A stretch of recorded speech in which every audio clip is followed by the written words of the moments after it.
I love working out at home, but sometimes there's nothing like sweating it out at the gym. I need to hurry up. It's already 4:40. I set my alarm for 4 o'clock and it's 40 minutes later. This is the outfit for the gym. Use the headband. All right, and I'm gonna get to going. Today's scent combo is Lush Pink Dragon Fruit and Pink Sugar. I forgot how good pink sugar smells. Good morning, friends. It's a Friday. Anyways, today is my favorite work day of the week, which is Friday, and it's payday, y'all. Yes.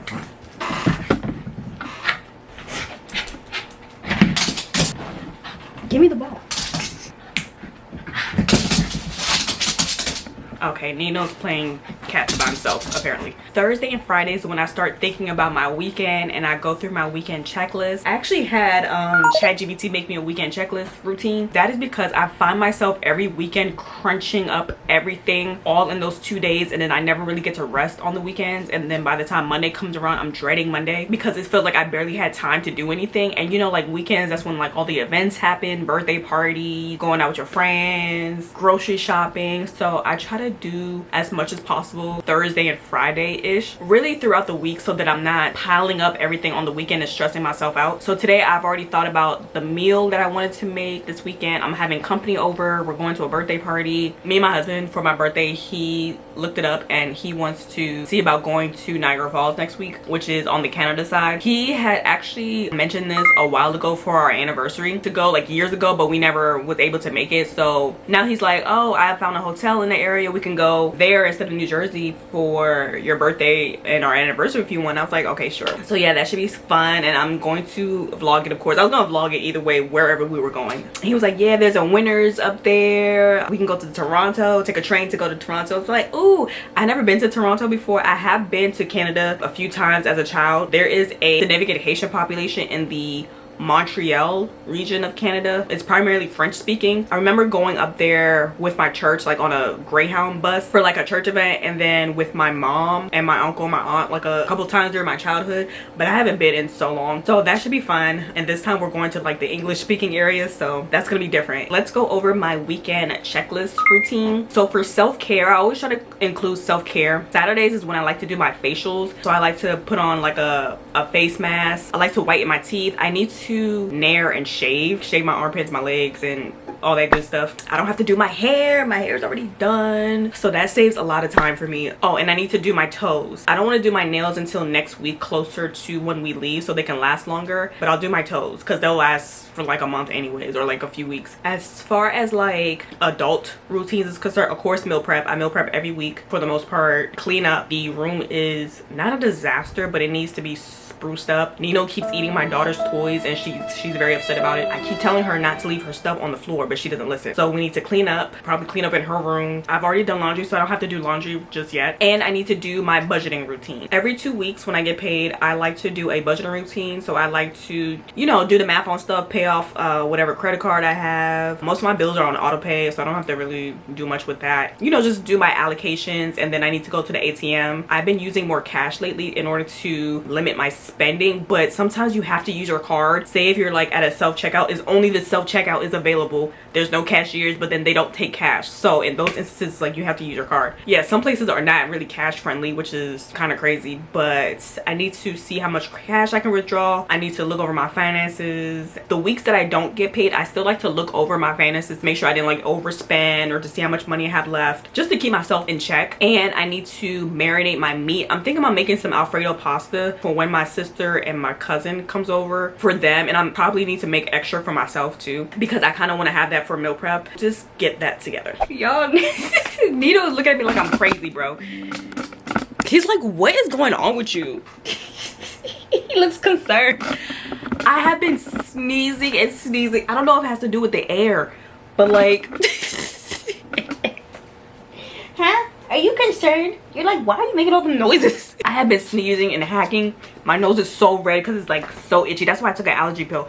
I don't know if it has something to do with this air, but like I don't know if I should be concerned. I'm gonna try to get to today's devotional of the day, okay? So the first sentence says, I want you to know how safe and secure you are in my presence. It basically describes how sometimes our feelings can deter us from realizing that God is with us. His presence is always with us, even though we might not notice it. Especially if we're feeling intense feelings at the moment, like anger, sadness, loneliness. During hard times, we may feel like God is not with us, but that's not true. We might have a narrow focus that is preventing us from feeling God's presence. But regardless of our feelings, we have to know that He is always with us regardless. The ultimate goal in life is to get in heaven, right? Regardless of how many goals you may set for your life, which is fine, set the goals, right? That's what that's what everybody wants to do. There's no problem in setting goals, but Jesus helps us to realize that the ultimate goal is to spend eternity with Him. There's nothing else better in life than that. Awareness of His presence displaces negative feelings and brings you peace. So yesterday, I didn't even record yesterday. Today, I wasn't really feeling it emotionally. I had planned on going to the gym actually for the first time this week, but my sleep was not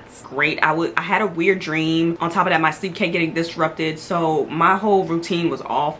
And I feel like anytime like something disrupts my routine, like the whole day just falls apart. So then I didn't get to go to the gym. So then after that, it's like downhill with my routine. I don't really do everything that I'm supposed to do. I didn't really get ready that day. I was on social media like all day. I was in my ludio phase. And then I watched this movie that kind of hit a little too close to home for me. That is extreme, but the main character's name was Monique. A lot of similarities to the movie. You know, I was crying because of it. So I was just like not really feeling it. I did my Bible study, but I didn't even pray. I try not to beat myself up and just feel my emotions or whatever and just try to be better the next day, which is today. So I realized today's a brand new day. I don't have to keep succumbing to my negative feelings. To me, it's like, okay, just start over, start brand new. Today's a new day. Today is not yesterday. Just keep it moving. So that's what I'm trying to do today. Fortunately, every day can't be consistent. That's what I'm realizing, and I'm trying not to beat myself up over it, because then I fall into the perfectionism trap. I'm like, oh, you didn't work out yesterday, you didn't eat good yesterday, and I would just continue those negative emotions and those bad habits up until like I'm sick of myself. So today is like a restart for me. That's the devotion, and I'm about to get into my budgeting. I budget in this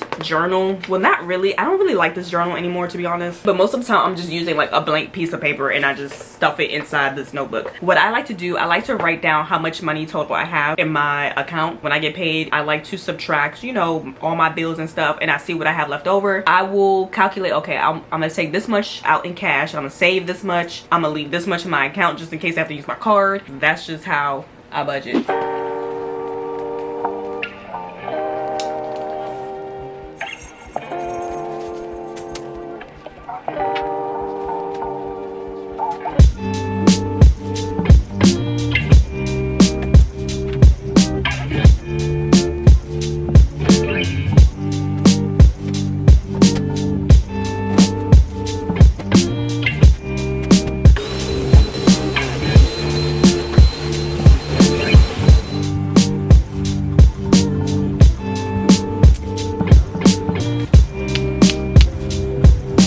I have my mid-afternoon snack, which are these apple slices. In the center I have some natural peanut butter. I drizzled some honey and added some cinnamon on it. I'm trying to stay away from like the processed and the junk food snacks, but I have been really inconsistent with that. So I literally had like a craving for like something sweet or something salty, but I'm like, you know what, let me not do that. Let me just try to be healthy. I set a slice aside for Nino without the cinnamon. Come, sit. There you go. Is it yummy? Huh? You eat that in like 2 seconds. I don't have any more.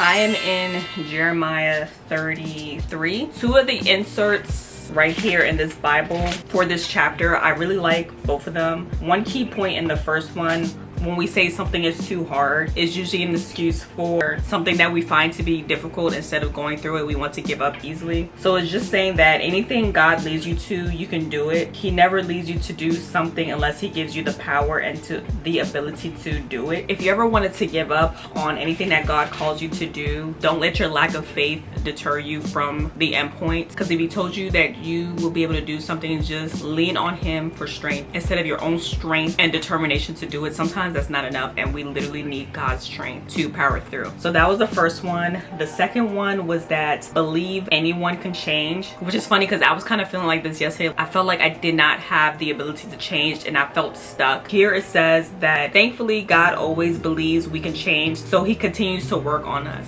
God working on us is a lifelong progress. It's not like, oh, by the time I'm this age I should be completely renewed and completely changed. That's not how it works. It's like a continuous progression. And what's funny is that Joyce mentioned when she first got married with her husband Dave, she had like a horrible attitude. I guess she was nagging him a lot, and he just stuck by her regardless, because he said that he knew God could change her, and turns out he was right. And over time that she changed her behavior and her attitude, because it's something that God had to continuously work on with her. So I can relate to that because I feel like I'm in the same boat. Sometimes, dang, is this attitude of mine ever gonna change? Am I ever gonna overcome my bad habits? But God finds you worthy to continuously work on you. So don't give up on yourself, because God would never give up on you. And then the verse that I highlighted was verse number 6, where it says, behold, in the restored Jerusalem I will bring it to health and healing, and I will heal them. I will reveal to them an abundance of peace, prosperity, security, stability, and truth. Amen. This just reminds me in Ecclesiastes where it says there's a time to heal, and then there's a time to kill, there's a time for war, and then there's a time for peace. You know how it goes on with that. Even though Jerusalem at the time was being held captive by the Babylonians, he was still prophesying to them that there will be a time of healing and restoration even after all this catastrophe. As a result of their own consequence, he was still willing to bless them and to restore them and to forgive them and to heal them. So we see that although God does get angry and he withdraws his presence, and when that presence is resolved, then all these bad things happen, despite that he was willing to still work with them and still call them his beloved. He it's like he never gave up on them, just like he never gives up on us. That's my Bible study for today. Good evening vlog. I completely forgot to take you guys in the grocery store with me, even though I had my camera on me. But it's okay, we're gonna do a Lidl grocery haul. I spent $80 on affordable groceries. I guess that's not bad for 4 bags. And I got anybody else's dog, stay on their foot. Let's get into it. Okay, so for the produce we have ginger. I don't really know what I'm gonna do with this yet. Maybe put in some tea or put this in my hair elixir. We got some cucumbers to make a cucumber tomato onion salad, lemons for my drinks, mandarins because they were on sale, blueberries. Nino loves any type of fruit really, and I've been honestly really enjoying eating these by themselves. I used to think they were too sour, put these in my yogurt instead, but by themselves they've been a good replacement for grapes, which grapes are kind of higher in sugar. Not that it really matters for fruit, but these have been like a great replacement for me. And then I got the spinach for my pasta. I'll probably end up freezing some of it if I don't use all of it. I got ice cream. My son picked out the vanilla. I don't really care too much for vanilla unless it's on a caramel apple pie that I make for Thanksgiving. I love the cookies and cream ice cream from Lidl's. It's so freaking good. Either that or the big one from BJ's. This one is really, really good. It's not, you ever taste those ice creams that are like icy and not creamy? This is very creamy. And this is one of my vices, y'all. And then I got cheese from my pasta, or like eggs and stuff. Hot dog bun, bagel. I prefer this over like the regular block of cream cheese. And I'll probably use some of this in my pasta as well. I make my own Alfredo sauce. Years ago, I did not know you could make your own Alfredo sauce using half and half or heavy whipping cream. I thought you literally had to buy it from the jar in the grocery store. And ever since I learned that knowledge, I've been making my own Alfredo sauce since, and it's bomb. I got some whole milk for maybe some baking purposes, maybe some more bread, who knows. I also got it to make my daughter some mac and cheese. She's been into mac and cheese lately, and I bought the processed cup versions, but I really am not settled with that, to be honest, because it's like full of chemicals. I'm like, girl, I could just make you some mac and cheese. So I brought some milk for that. Some pink lemonade at my son's request. And then for the meats, we got ham. I love the ham. I prefer ham over turkey. I know I'm not supposed to be eating this, but my son requested this, and I might eat it every once in a while, but I'm gonna have to lay low on the bacon because this is a lot of grease. I used to literally make a croissant, bacon, egg, and cheese sandwich almost every day because that stuff was delicious. You toast the croissant on the stove with some butter. Oh my gosh. Organic peanut butter was on sale for like $2 something. I found this big thing of garlic for $4. Anytime I see like a big one of these, I try to get it. So I just need the onion. Some crinkle cut fries, some chicken patties. These chicken patties are bomb, y'all, okay? Lidl sell these, and they have a spicy version, which I got for me and my husband, and then I buy the plain ones for my son because he really likes these too. These were like $4 last week. Why are they like almost $7 now this week? That's crazy.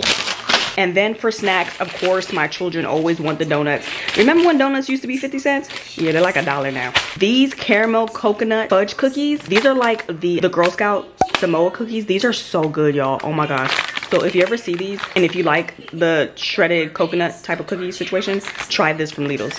Damn, I'm just realizing I had picked up the double stuffed Oreos, but I must have put it down somewhere because I don't see it. And I really wanted to try those too. I'm a big fan of double stuffed Oreos, but I know they're not really healthy for you. Not that the Lidl's version is any healthier, but I was trying to save some coins. I got the knockoffs, as my son would say, golden sandwich cookies. Now these don't taste too bad for knockoffs, okay? Got some Lay's potato chips. I got some club crackers, and I got some ice cream cone for the ice cream. These are mainly for the kids, and plus my sister and her kids and my cousin and her kids are coming over, so I'm trying to have some snacks at the house so they can eat. But I could not believe I left those cookies in the store. I really wanted to try them. My son probably put them back because he calls them knockoffs. Okay. Here you go. They had this knockoff, now I'm calling it a knockoff. They had this detangling brush. Seeing Beauty, tell me that don't remind y'all of the Unbrush. Yeah, it looks like a combination of the Tangle Teezer and the Unbrush together. And this was only $2, so I was like, why not? I'm telling y'all, Lidl's, they have like, if you check their section with all like the random stuff, like the clothes and the, I don't know what to call it, like the seasonal type of section. I brought my stand mixer from there, my pink stand mixer that I bake with, and I bought an immersion blender for there for really cheap. Do not sleep on Lidl's when it comes to that section. Aldi's also has a section like that. I've seen a bread maker from Aldi's that I was really tempted to get. I'm glad I didn't get it because I don't really need it now that I have a stand mixer, but don't sleep on Lidl's when it comes to like the random stuff. Okay, yeah, this looks like a Tangle Teezer mixed with the Unbrush together. That is so crazy. My hair's in braids right now, so I can't really try this out. Maybe I can try it out on my daughter's hair to see how it works. Okay, I kind of like it.